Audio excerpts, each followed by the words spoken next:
The loss of at least 85 lives during this bitter cold wave cannot be dismissed as an unavoidable act of nature. When we label such tragedies as natural disasters, we often remove responsibility from the systems and decisions that shape the outcome. Cold weather alone does not kill on this scale. What turns extreme conditions into mass suffering is the failure to prepare, protect, and prioritize human life. Behind every reported death is a chain of neglected policies, delayed investments, and ignored warnings that allowed vulnerability to grow long before the storm arrived. We must recognize that disasters reveal the true condition of a society. They show whether governments have built resilient infrastructure, whether emergency systems are adequately funded, and whether public institutions are strong enough to respond under pressure. In this case, the storm exposed fragile power networks, insufficient heating support, and limited emergency shelter capacity. These weaknesses are not accidental. They are the result of years of political decisions that favored short term savings over long term safety and private interests over public welfare. Calling this tragedy natural also hides the role of inequality. People with stable incomes, well insulated homes, and access to reliable electricity were far more likely to survive safely. Meanwhile, low income households, the elderly, and marginalized communities faced dangerous conditions with fewer resources. Some were forced to choose between buying heating fuel and purchasing food. Others lacked transportation to reach warming centers. This uneven distribution of risk is not created by the weather. It is produced by economic structures that concentrate protection among the few and leave the many exposed. There is also the question of accountability. When public officials express sympathy without addressing systemic failures, they reduce tragedy to a moment of emotion instead of treating it as a call for reform. Sympathy does not repair broken grids. Condolences do not insulate homes. Public statements do not create emergency preparedness plans. What is needed is a serious examination of how public funds are allocated, how infrastructure is maintained, and how disaster response systems are organized. The idea that such loss of life is inevitable is one of the most dangerous myths in public discourse. Around the world, regions facing similar or even harsher climates have developed systems that minimize casualties. They invest in modern energy networks, enforce building standards, and ensure that emergency services are accessible to all citizens. The difference is not geography, the difference is political will and economic priorities. When we strip away the comforting language and face the reality, we see that these deaths represent more than individual tragedies. They represent a collective failure to protect the most basic right, the right to safety and survival during predictable emergencies. They show what happens when preparedness is treated as optional and when human well being is placed behind profit and political convenience. They expose the cost of neglect, not only in dollars, but in human lives, broken families, and communities left to grieve in the cold aftermath of a storm. The collapse of essential infrastructure during this winter storm highlights a deeper crisis that has been building for years. When power grids fail, when heating systems shut down, and when emergency communication breaks down, these are not sudden accidents triggered only by extreme weather. They are the predictable outcomes of neglected maintenance, outdated systems, and policy choices that prioritize cost cutting over resilience. Infrastructure is the backbone of public safety, and when that backbone is weak, society becomes dangerously fragile in moments of crisis. One of the most critical failures exposed by this storm is the vulnerability of energy networks. Electricity is not a luxury during extreme cold, it is a lifeline. Without power, homes lose heat, medical devices stop working, and communication networks become unreliable. Yet in many regions, energy systems remain poorly weatherized and ill prepared for unusual temperature drops. Despite repeated warnings from scientists and engineers, investments in grid modernization and climate adaptation have been delayed or minimized, leaving communities exposed to the same risks year after year. Privatization has further complicated this problem. When utilities are driven primarily by profit incentives, long-term safety investments often take a back seat to short-term financial returns. Weatherproofing infrastructure, expanding backup capacity, and strengthening emergency response systems require upfront spending that does not always produce immediate profit.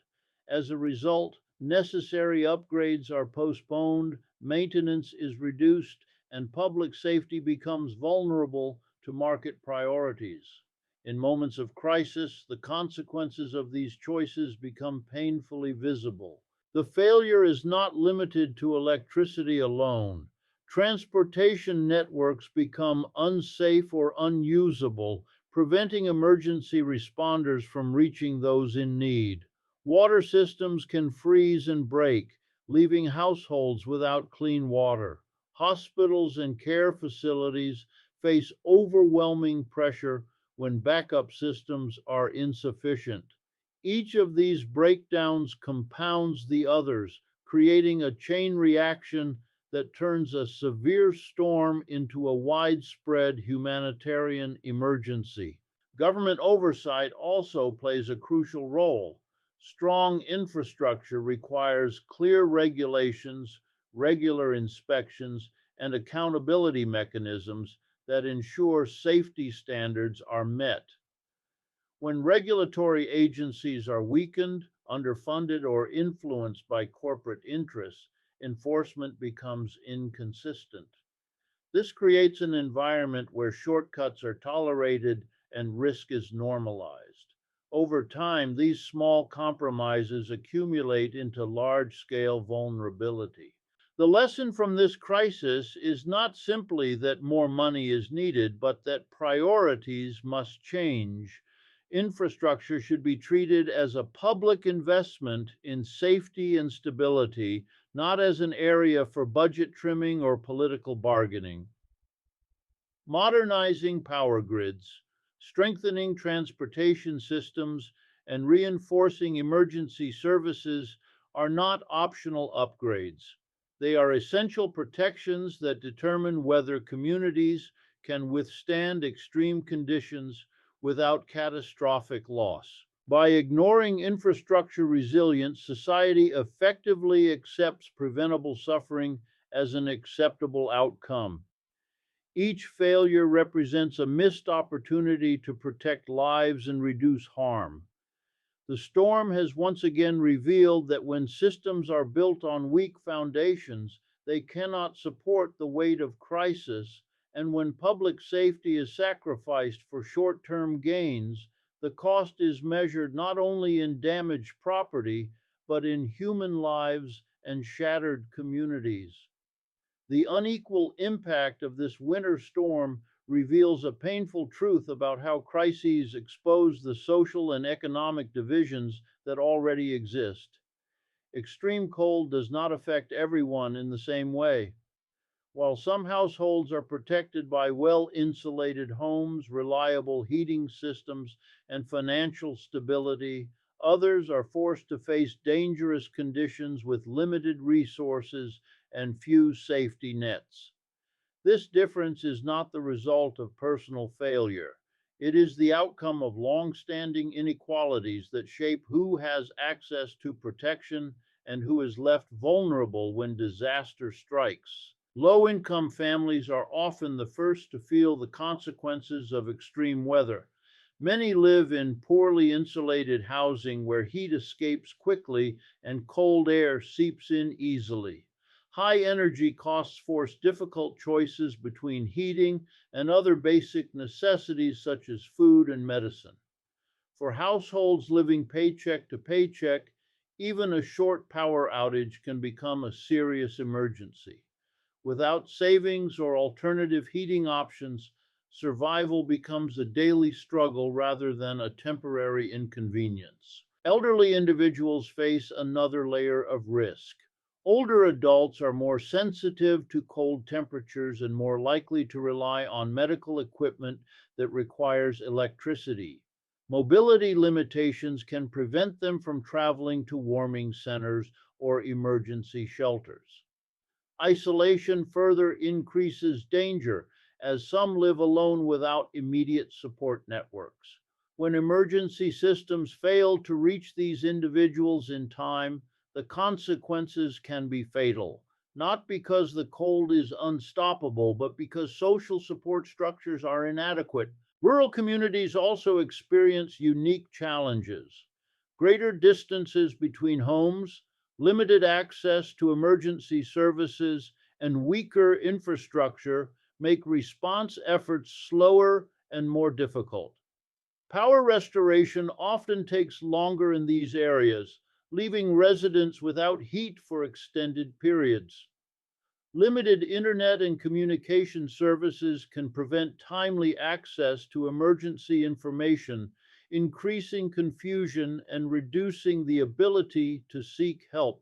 Workers in low wage and unstable jobs face pressure to continue working even during dangerous conditions. Without paid sick leave or job security, many feel forced to choose between personal safety and financial survival. Traveling on icy roads, working in unheated environments, and enduring long shifts in extreme cold place them at higher risk of injury and illness.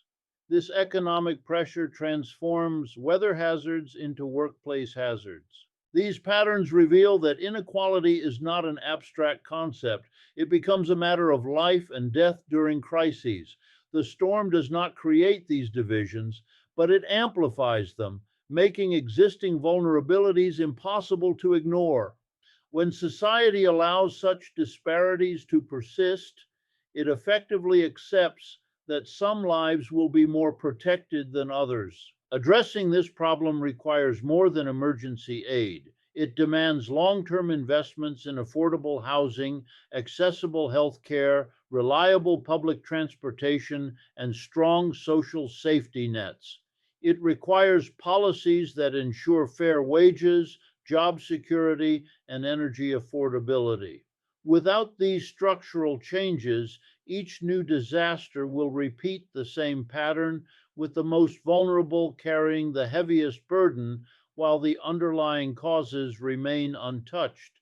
The growing frequency and intensity of extreme weather events serve as a clear warning that climate instability is no longer a distant threat, but a present reality shaping daily life. Winter storms that once seemed rare or manageable are becoming more unpredictable and more destructive.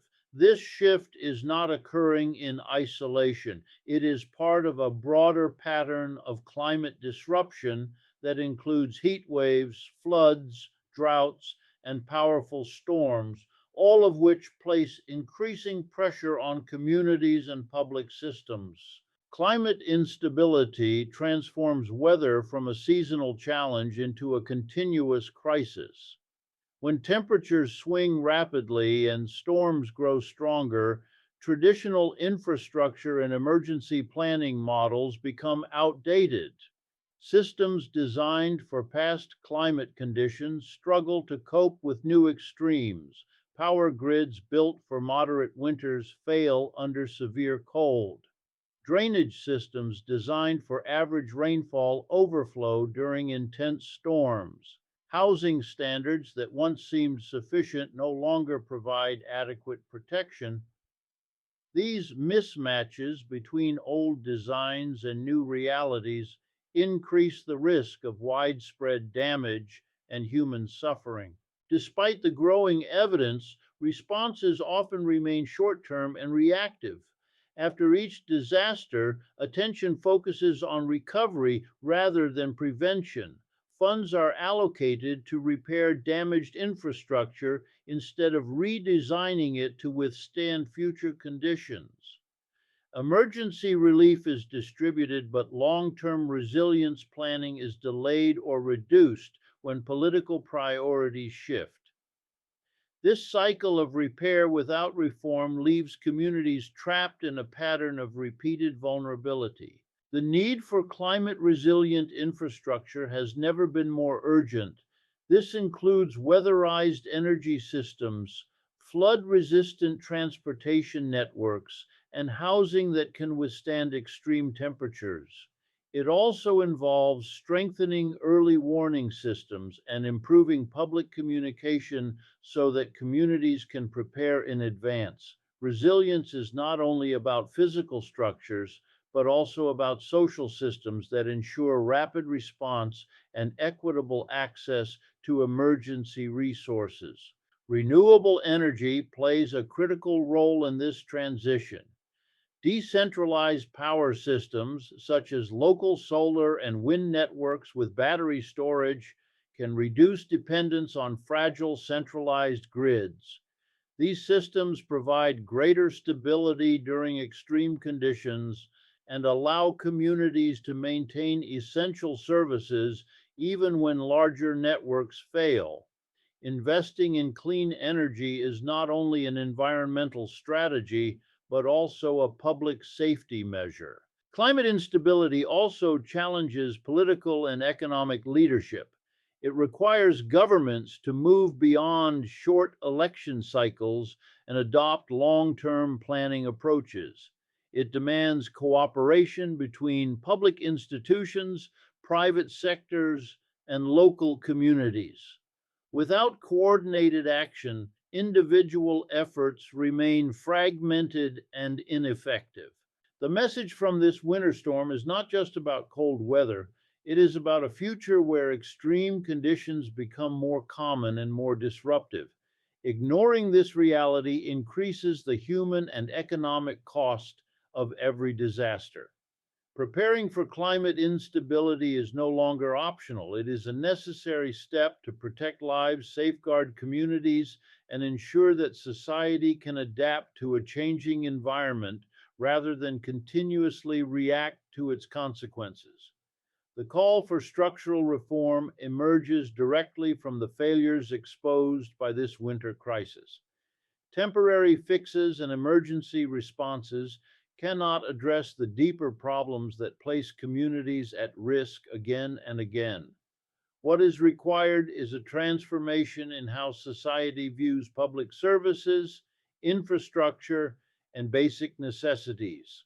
Electricity, heating, water access, and emergency shelter should not be treated as optional services dependent on market conditions. They must be recognized as essential protections that every individual deserves, especially during extreme conditions. Investing in resilient infrastructure is the foundation of this reform. Power grids must be modernized to withstand extreme temperatures with proper weatherization, backup systems, and decentralized energy options. Transportation networks should be reinforced to allow emergency vehicles to move safely during storms. Public buildings, schools, and community centers can be redesigned to serve as reliable warming shelters equipped with emergency supplies and medical support. These investments not only save lives during disasters, but also strengthen economic stability by reducing long term repair costs and productivity losses. Public safety systems must also be expanded and improved. Emergency response teams require better funding, training, and coordination to handle large scale crises efficiently. Early warning systems should be upgraded to provide accurate and timely information to the public. Communication strategies must reach rural and underserved communities that often lack access to reliable digital services. When people receive clear guidance and support, they are better able to protect themselves and assist others. Energy affordability is another critical area for reform. High utility costs force vulnerable households to limit heating during extreme cold, increasing health risks.